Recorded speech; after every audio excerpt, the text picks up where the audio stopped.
Hello, welcome to Ethics. Today we'll be discussing Chapter 1, Your Belief System. This is coming from your Ethics textbook, Ethics for Massage Therapists. So first off, what is a belief? A belief is pretty much anything an individual or even a group considers to be right or wrong. The textbook gives the example of capital punishment. It's considered to be acceptable by some people, whereas it's not by others. Also, we have like issues within the same culture. For example, it gives issues such as appropriate dating age or premarital sex. These are personal choices. Well, the textbook says, are they personal choices or are they moral issues? And of course, different people within the same cultural group or even the same family can have very differing opinions on that.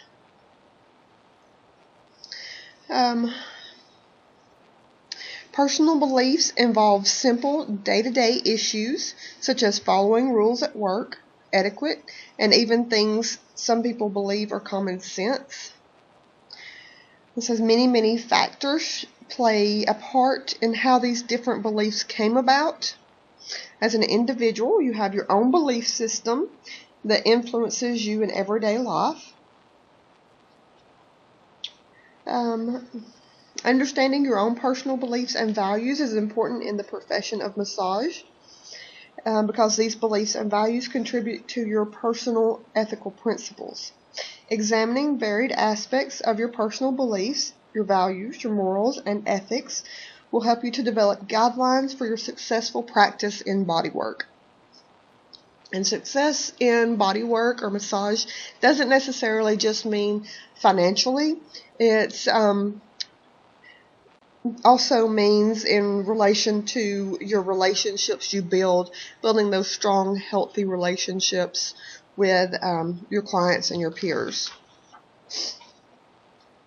So a few key points.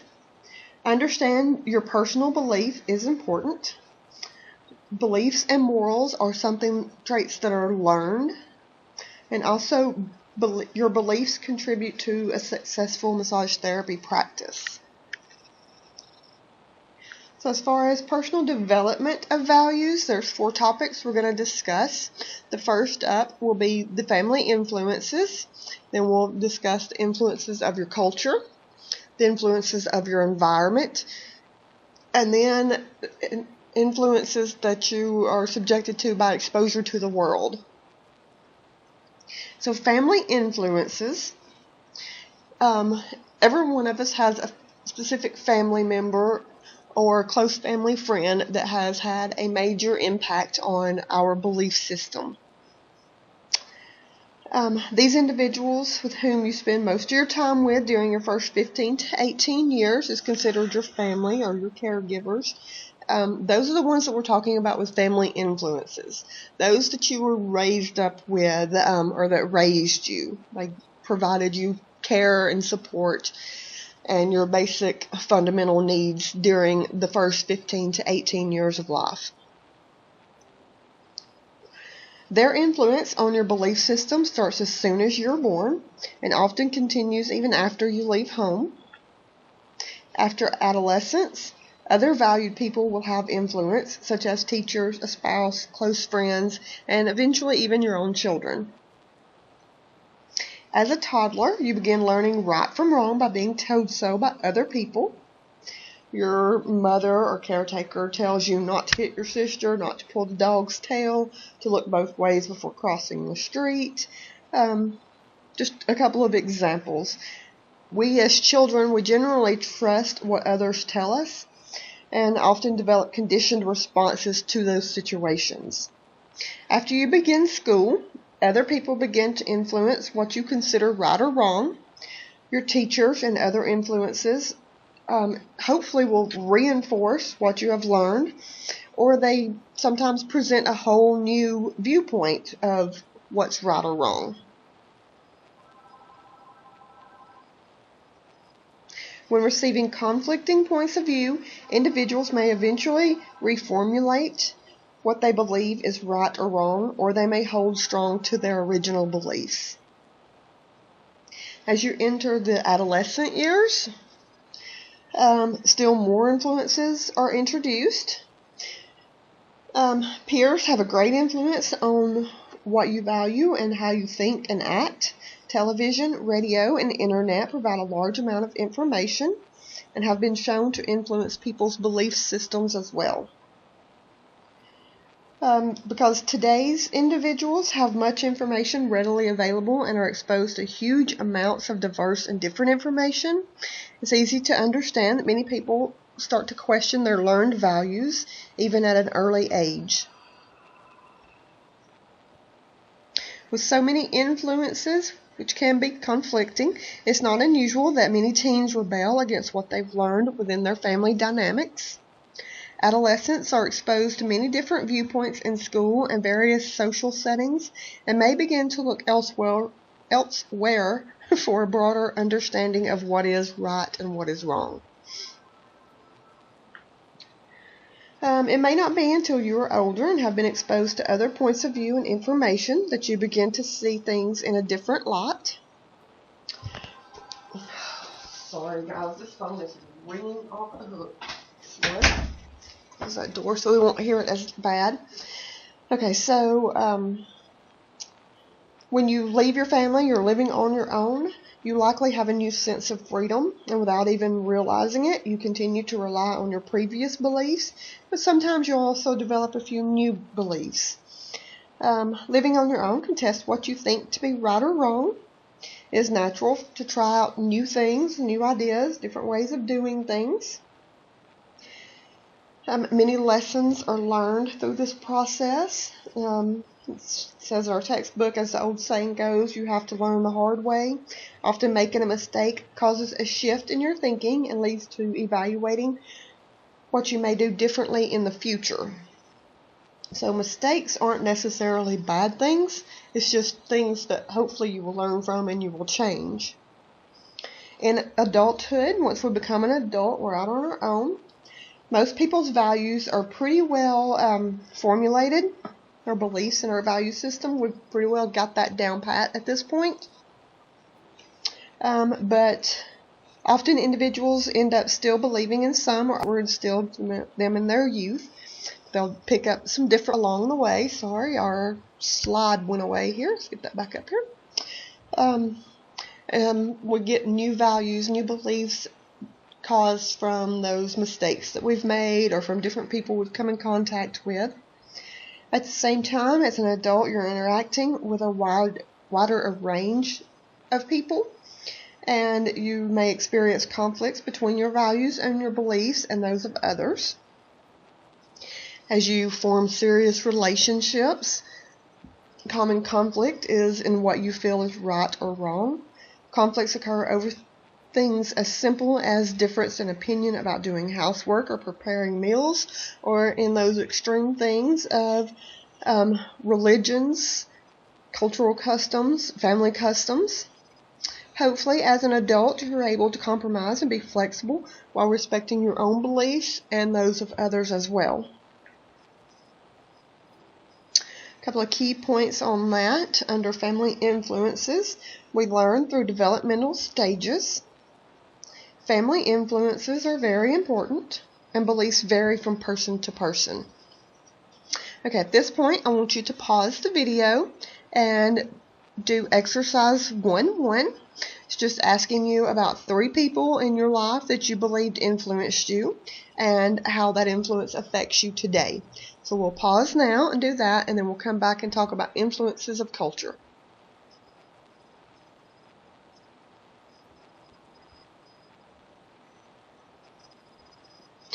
Okay, so after you've completed exercise 1-1, we're now ready to move on to influences of culture.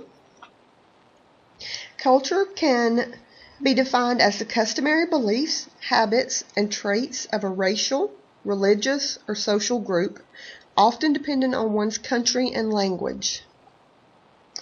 Therefore, you can think of culture as the larger environment surrounding a group of people, gives the example, America is one culture. However, within that culture, we have many subcultures that involve different ethnic origins, religions, geographical features, and belief systems.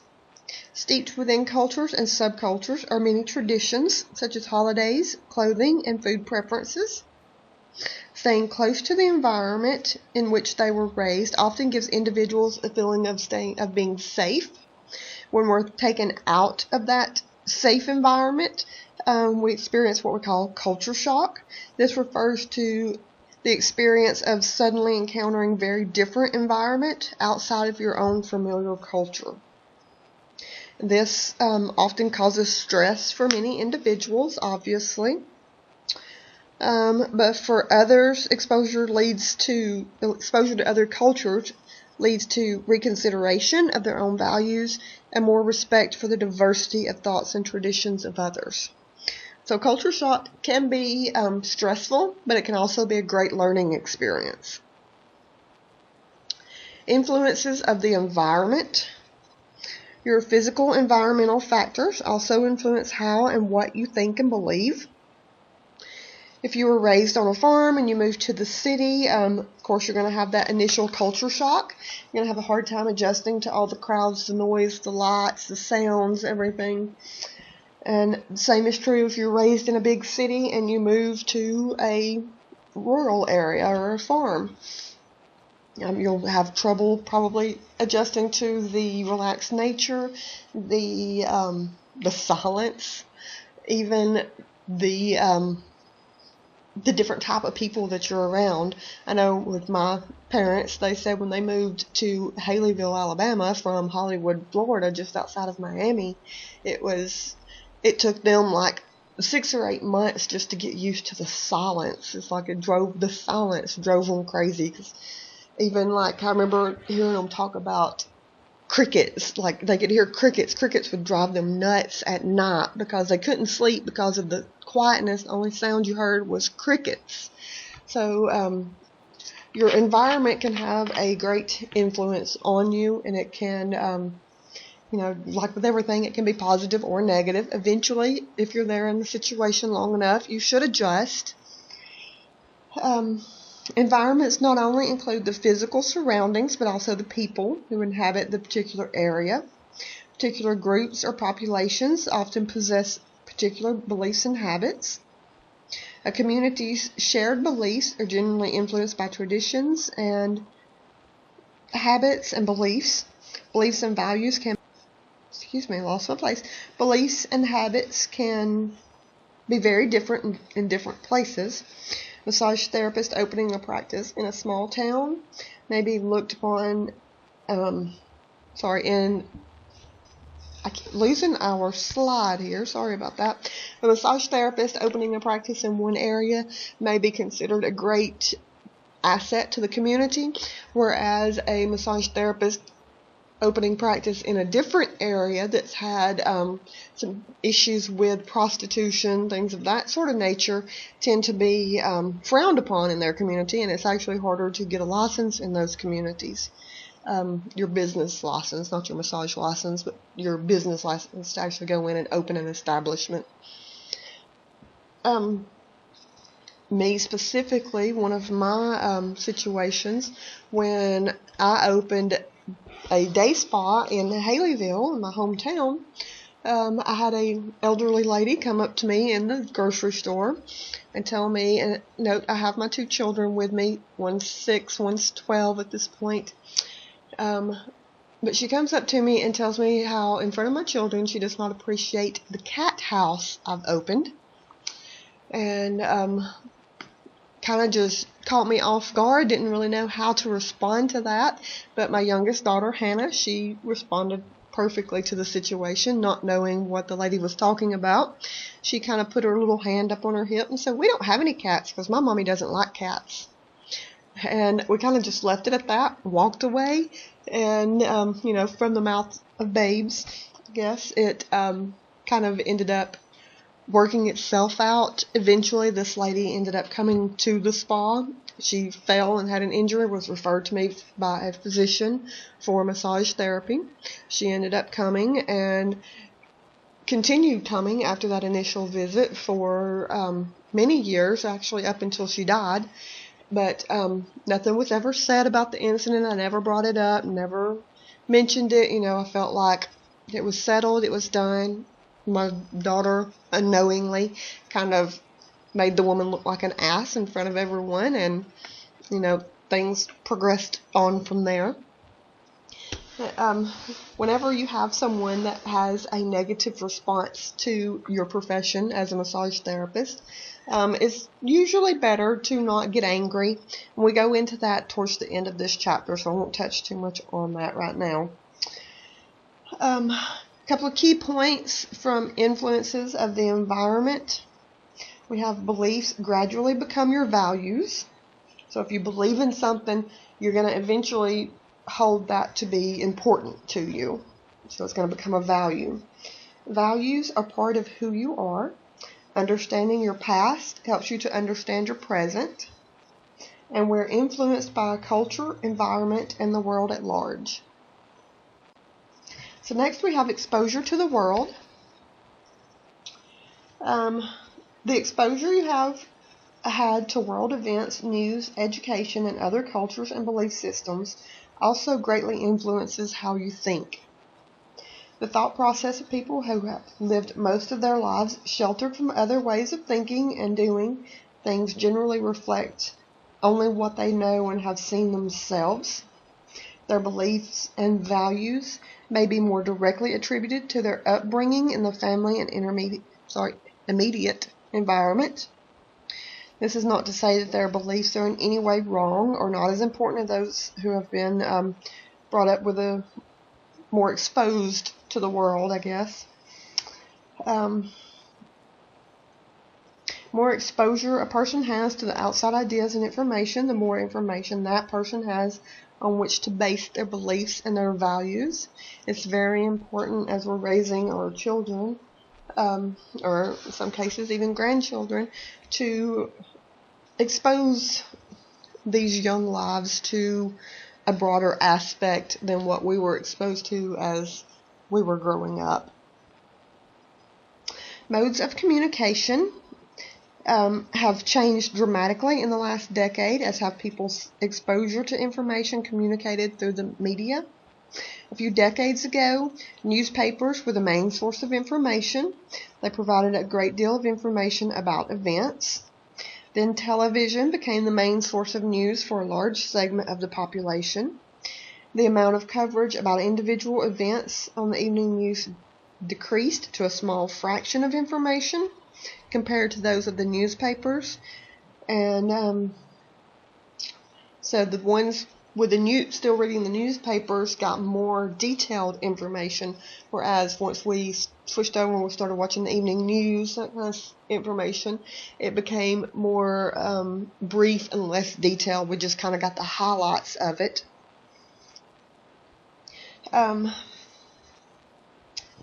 Let's see, where am I at? Okay, at the same time, however, many people are concerned that some of this information may be inaccurate. Okay, sorry, back up a little bit. Nowadays, we have people receiving the majority of our information off the internet, and this allows them to pick out what they want to learn about on any given topic. This can cause confusion, and typically because it can be inaccurate information or it can be biased information. They may not be receiving the larger picture.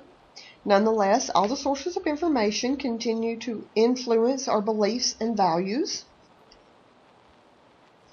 On the positive side, many people today have more information available on which to formulate their opinions and beliefs.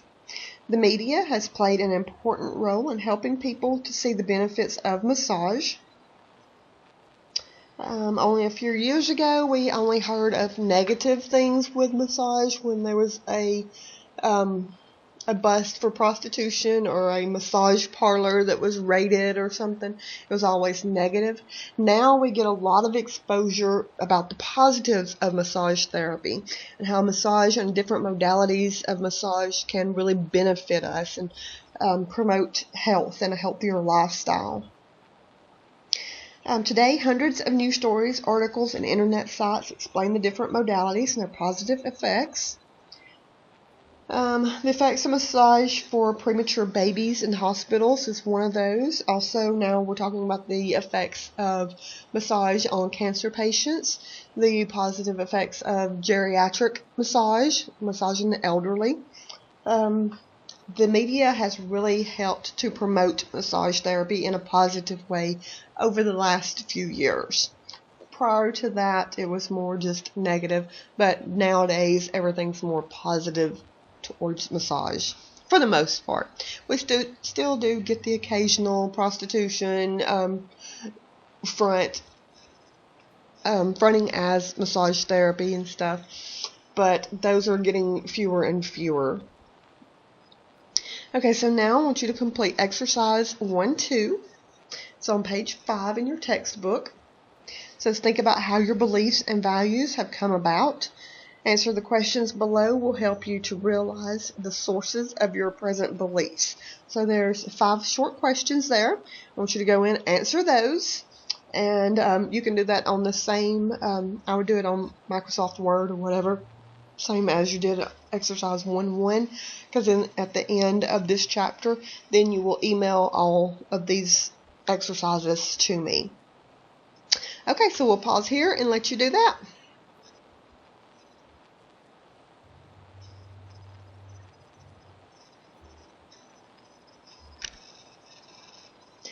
Okay, so now we're going to the next topic, values to beliefs. It's on the bottom of page 4. So when does a belief become a valued part of your life? This is an important question when evaluating what is important in our belief and value systems. Think about how many times a day you say, I believe that, or I think that. When you say, I believe that, you're saying that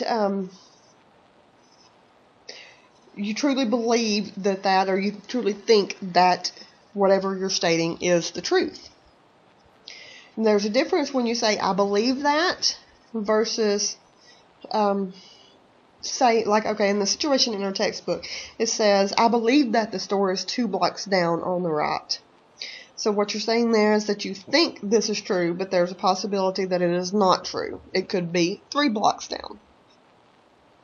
Okay, but if you say the store is 2 blocks down the street on the right, you're saying that you know this is true.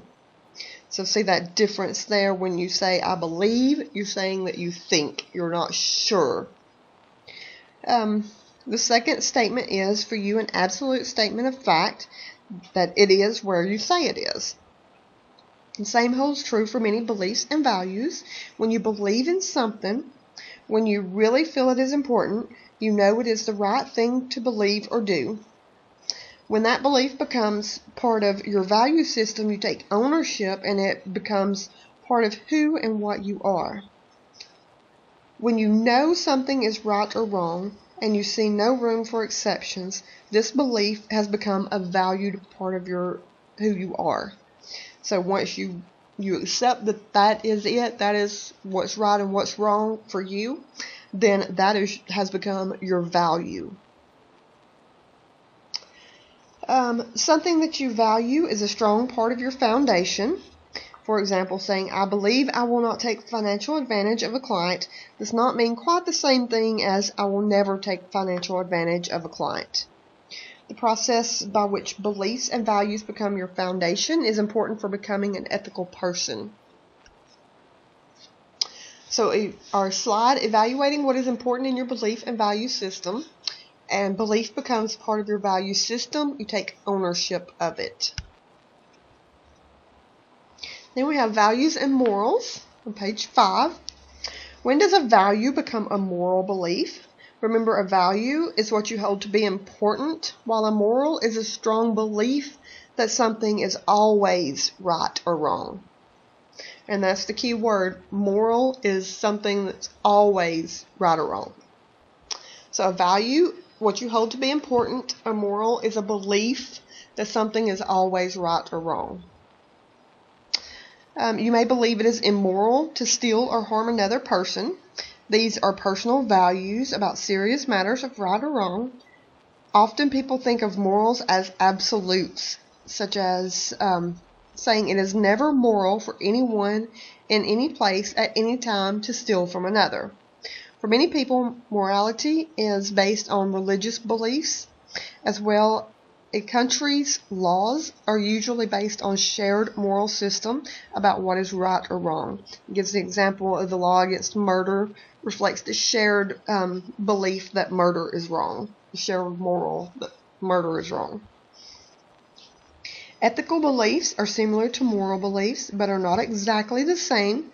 For many people, ethics depends somewhat on the situation, whereas we said the moral belief is always right or wrong. There's no white lines. An ethical belief is like you say you believe it's wrong to tell a lie, but at the same time you turn around and you tell the little white lie to keep from hurting someone's feelings. That would be ethical because you're changing it.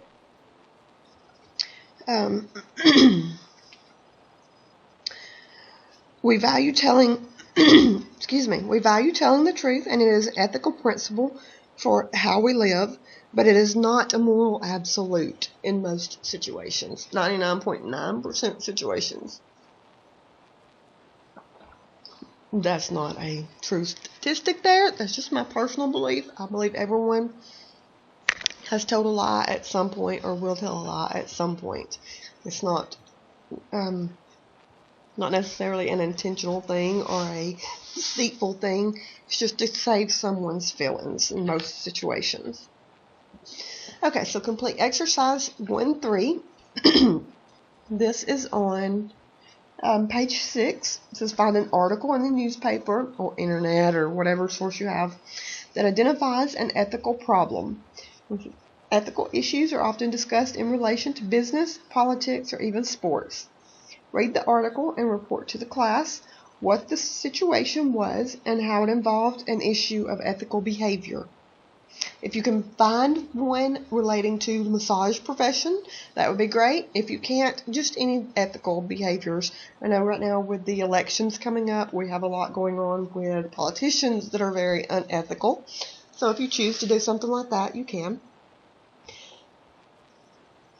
Okay, so we'll pause here, let you go do that, and then we'll come back and talk about our next topic, defining your beliefs in the bodywork profession.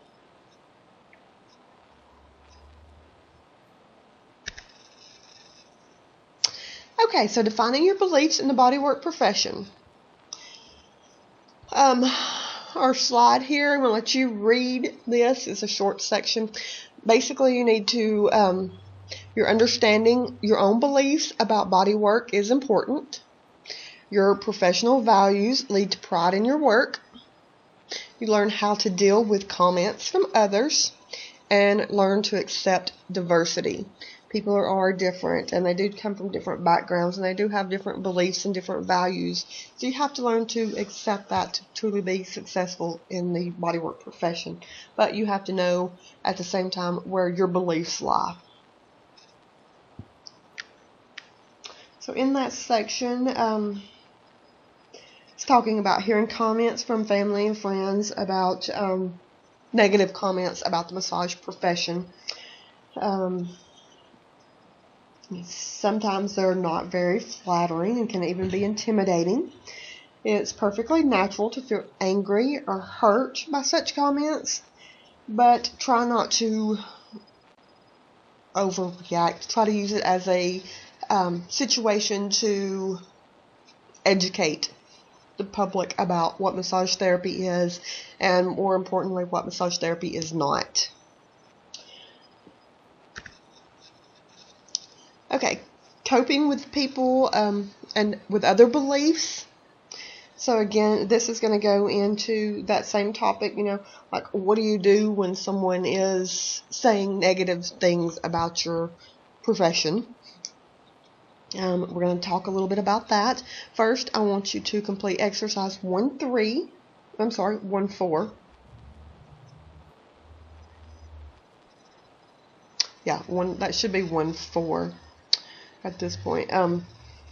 Beside each word below, write the first word that comes to your mind. You have the words massage, touch, masseuse, spa, boundaries, bodywork, ethics.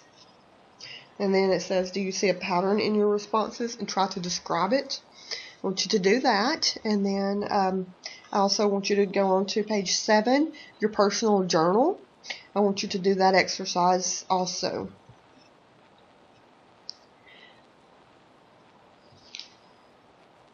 Okay, so back to what we do with how best to cope with people with other beliefs.